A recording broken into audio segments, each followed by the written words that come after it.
अस्सलाम वालेकुम dear students, आप देख रहे हैं सैद अली एकेडमी। और आज की इस वीडियो के अंदर हम केमिकल कोऑर्डिनेशन के दूसरे लेक्चर के साथ हाजिर हैं। और इस वीडियो के अंदर हम लोग बयान करते हैं कि केमिकली हार्मोन्स किस तरह के होने चाहिए। तो सबसे पहले लिखा हुआ है chemicals that function as hormone must exhibit two characteristics. वो केमिकल्स जो हमारे अंदर हार्मोन्स का काम कर रहे हैं। हार्मोन्स हमारे अंदर केमिकल मैसेजेस होते हैं जो हमारे बॉडी के ऑर्गन्स को कंट्रोल करते हैं। तो हमारे ऐसे केमिकल्स जो हमारे ऑर्गन्स को कंट्रोल कर रहे हैं, उन केमिकल्स के अंदर कुछ कैरेक्टरिस्टिक्स होने चाहिए। वो कैरेक्टरिस्टिक्स कौन से हैं? सबसे पहले कैरेक्टरिस्टिक का यहाँ पर जिक्र है। First, they must be sufficiently complex to convey regulate information to their target cell. सबसे पहली बात तो ये होनी चाहिए कि वो इतने कॉम्प्लेक्स होने चाहिए कि वो इन्फॉर्मेशन को टारगेट सेल तक पहुँचा सके। दूसरी बात उनमें कौन सी होनी चाहिए? तो लिखा हुआ है secondly, hormone must be adequately stable to resist destruction. Hormones इतने स्ट्रॉन्ग होने चाहिए कि वो तबाही को रोक सकें।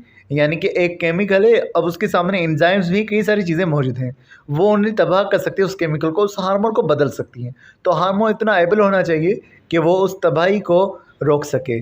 तबाही को कैसे रोक सके? Period to reaching their target cells, इससे पहले कि वो अपने टारगेट सेल पर पहुँचे। यानी टारगेट सेल से पहुँचने के पहले ही वो अगर ख़राब हो गए तो हार्मोन काम नहीं कर पाएगा। अब हार्मोन्स हमारे पास तीन तरह के होते हैं। लिखा हुआ है three primary chemical categories of hormones are peptide and protein hormones, amino acid derivative hormones and steroid hormones. तो ये हमारे पास तीन किस्में हैं। सबसे पहले वो हार्मोन्स जो प्रोटीन के बने हुए हैं या अमाइनो एसिड के बने हुए हैं। तो लिखा हुआ है hormones composed of amino acids ranging from a few or over 100 amino acids in length. Peptide hormones जो हमारे पास हैं, इनके अंदर अमाइनो एसिड्स होंगे। अमाइनो एसिड्स कतार में जुड़े होंगे, यानी ये एक अमाइनो एसिड हो गया, इसके साथ ये दूसरा अमाइनो एसिड हो गया, तीसरा अमाइनो एसिड हो गया, चौथा अमाइनो एसिड हो गया। तो अमाइनो एसिड की कतारें ये मौजूद होंगी। और ये जो है कुछ अमाइनो एसिड भी हो सकते हैं या सैकड़ों की तादाद में अमाइनो एसिड भी हो सकते हैं। तो इनके बाद में लिखा हुआ है short chain amino acid hormones are called peptide hormones.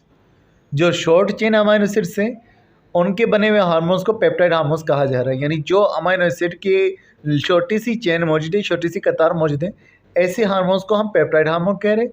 और उनके अंदर जो नाम लिखा हुआ है वो है एंटी डायूरेटिक हार्मोन, जो कि हमारे पास पिट्यूटरी ग्लैंड से रिलीज होता है। तो ये एक पेप्टाइड हार्मोन है जिसके अंदर कुछ अमाइनो एसिड मौजूद हैं। बाकी लिखा हुआ है long chain amino acid hormones are called protein hormones. जो बड़ी कतारों वाले अमाइनो एसिड के बने हुए हार्मोन्स हैं उन्हें प्रोटीन हार्मोन कह रहे हैं। और नाम लिखा हुआ है growth hormone and insulin. Growth hormone और इंसुलिन ये दोनों के अंदर बड़े अमाइनो एसिड मौजूद होते हैं, ज़्यादा तादाद में बड़ी चेन बनाकर मौजूद होते हैं। तो इनको हम प्रोटीन हार्मोन्स भी कह रहे हैं। फिर हमारे पास मौजूद हैं अमाइनो एसिड डेरिवेटिव हार्मोन, यानी कि कुछ ऐसे हार्मोन्स जो अमाइनो एसिड्स में से बनते हैं, जो अमाइनो एसिड में से ड्राइव्ड होते हैं, जो अमाइनो एसिड में से बनते हैं, यानी अमाइनो एसिड टूट करके मुख्तलिफ हार्मोन्स बना रहा है। तो लिखा हुआ है these hormones are manufactured by enzymatic modification of specific amino acids. कुछ एंजाइम्स आएंगी, वो अमाइनो एसिड को चेंज कर देंगे और फिर वो हार्मोन में बदल जाएगा। अब लिखा हुआ है this group include biogenic amines. इनके अंदर जो ग्रुप आ जाता है, जो अमाइनो एसिड डेरिवेटिव्स हैं, बायोजेनिक अमाइंस कहा जाता है। बायोजेनिक अमाइन इस तरह से होते हैं कि अमाइनो एसिड के अंदर जो कार्बोक्सिलिक एसिड मौजूद है, जो एसिडिक ग्रुप मौजूद है, वो कार्बोक्सिलिक एसिड रिमूव किया जाता है इसके अंदर। तो इन्हें बायोजेनिक अमाइंस कहा जाता है। अब यहाँ पर आप ये देख रहे हैं, ये हमारे पास कार्बोक्सिलिक एसिड मौजूद है जिसका फार्मूला COOH होता है। और उसके अलावा अगर आप बात करेंगे तो इसको एक एंजाइम रिलीज़ करेगा जिसका नाम डी कार्बोक्सिलेज एंजाइम मौजूद है। ये डी कार्बोक्सिलेशन करवाएगा जिसके नतीजे में हमारे पास फिर अमाइनो एसिड बदल जाएगा। अब अगर हम बात करें इन हार्मोन्स में कौन से हार्मोन से लिखा हुआ है, they include hormones secreted by adrenal medulla, thyroid and penal gland. इसके अंदर वो हार्मोन्स आ रहे हैं जो कि एड्रेनल ग्लैंड में से रिलीज़ हो रहे हैं, लेकिन एड्रेनल ग्लैंड का भी जो हिस्सा है एड्रेनल मेड्यूला, वहाँ से रिलीज़ हो रहे हैं। थायराइड ग्लैंड में से रिलीज़ हो रहे हैं जो हमारे गर्दन में मौजूद है। और उसके अलावा पीनल ग्लैंड ये हमारे ब्रेन में लोकेटेड होता है, तो वहाँ से रिलीज़ होने वाले हार्मोन्स यहाँ पर मौजूद हैं। मज़ीद अगर हम बात करेंगे तो लिखा हुआ है कि वो कहाँ कहाँ से रिलीज़ हो रहे हैं और वो कौन से हार्मोन से। लिखा हुआ है those secreted by adrenal medulla are derived from tyrosine. Tyrosine amino acid ये चेंज होगा और फिर जो हार्मोन हमारे पास हासिल होगा उसका नाम है कैटेकोल अमाइन। ये कैटेकोल अमाइन हार्मोन सीक्रेट कौन करेगा? ये सीक्रेट करेगा एड्रेनल मेड्यूला। और ये कैटेकोल अमाइंस जो हैं इनकी फिर अलग अलग नाम आ जाते हैं, ये बेसिकली कैटेगरी है। अब इसके जो हार्मोन्स है वो एपिनेफ्राइन, जिसको एड्रेनलिन कहा जाता है, ये इमरजेंसी हार्मोन होता है हमारी बॉडी में। और दूसरा नार एपिनेफ्राइन, तो ये दो हार्मोन्स जो हैं ये रिलीज हो रहे हैं एड्रेनल मेडुला में से। इन्हें कैटेकोल अमाइन कहा जाता है और ये अमाइनो एसिड से बनती है जिसका नाम है ट्रायोसिन। मज़े लिखा हुआ है other hormones derived from tyrosine are thyroid hormones. कुछ थायराइड हार्मोन्स जो हैं वो भी यहाँ से रिलीज हो रहे हैं। अब मज़ीद लिखा हुआ है the penal gland secrets a different amine hormone melatonin. अब यहाँ से एक हार्मोन हासिल हो रहा है जिसका नाम है मेलेटोनिन, और ये मेलेटोनिन कहाँ से बनेगा लिखा हुआ है ट्रिप्टोफेन अमाइनो एसिड है वहाँ से मेलेटोनिन बनेगा। मेलेटोनिन का वैसे काम होता है हमारी बॉडी में स्लीप कराना, नींद दिलाना। तो पीनल ग्लैंड रिलीज करेगा मेलेटोनिन को और फिर वो मेलेटोनिन दरअसल बना होता है ट्रिप्टोफान का। अब हम बात करते हैं स्टीरॉयड हार्मोन्स के बारे में जो लिपिड के बने होते हैं। हमें मालूम है हमने जब लिपिड्स की क्लासिफिकेशन की थी फर्स्ट ईयर के अंदर तो वहाँ अपने 4 ग्रुप्स पढ़े थे, फैट्स एंड ऑयल्स जो कि हमारे पास इसाइल ग्लाइसरॉल थे, उसके अलावा वैक्सेस थी और उसके अलावा फास्फोलिपिड थे और एक और ग्रुप था जिसका नाम था टर्पेनॉइड्स। टर्पेनॉइड की सब क्लास स्टीरॉयड कहलवाती है। तो स्टीरॉयड हमारे पास हार्मोन्स हैं, इनके बारे में लिखा हुआ है these hormones are manufactured by enzymatic modifications of the cholesterol. Cholesterol जब एंजाइम्स की वजह से चेंज होगा तब हमारे पास ये स्टीरॉयड हार्मोन्स बनेंगे। हार्मोन्स कौन से हैं लिखा हुआ है they include the hormones testosterone, male के अंदर मौजूद हार्मोन होता है टेस्टोस्टेरोन, ये भी कोलेस्ट्रॉल से बनेगा। एस्ट्रोजन फीमेल का हार्मोन है और इसे एस्ट्राडियोल कहा जाता है। और उसके अलावा प्रोजेस्टेरोन, अल्टीस्टेरोन और कोर्टिसोल ये हार्मोन्स जो हैं ये स्टीरॉयड हार्मोन्स कहलवाते हैं।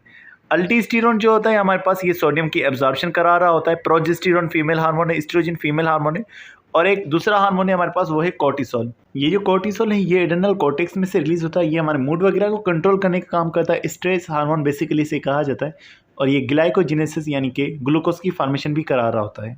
अब हम जिक्र करते हैं पाथ ऑफ केमिकल मैसेंजर यानी हार्मोन जो होते हैं वो किस रास्ते से होते हुए गुजरते हैं। सबसे पहले क्योंकि हम ये एंडोक्राइन सिस्टम का जिक्र कर रहे हैं तो हमारे ये हार्मोन्स ब्लड के जरिए से ट्रेवल करेंगे।